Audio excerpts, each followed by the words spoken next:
كأس العالم للرياضات الإلكترونية في الرياض من 3 جولاي ل 25 أغسطس.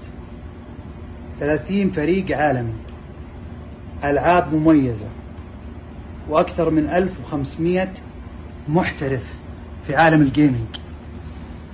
مو بس كده، أكبر جوائز في تاريخ العالم، 60 مليون دولار مجموع جوائز البطولة. البوليفارد بينقلب لمدة شهرين جيمنج، براندنج، حفلات غنائية، مسرحيات،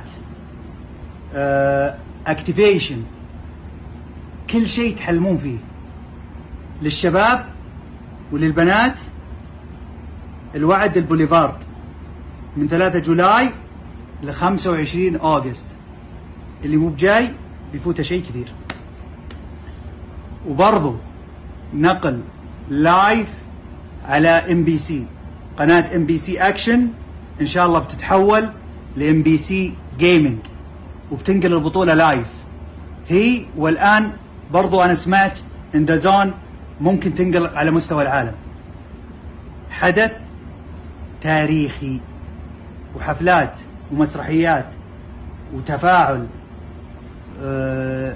في البوليفارد بيكون غير طبيعي، متعة للجميع، والبوليفارد مفتوح للجميع من 3 جولاي 25 أغسطس. تابع البطولة، نتمنى لفريقنا النجاح إن شاء الله، وشبابنا السعودي إن شاء الله النجاح، والعربي أيضا. شكرا.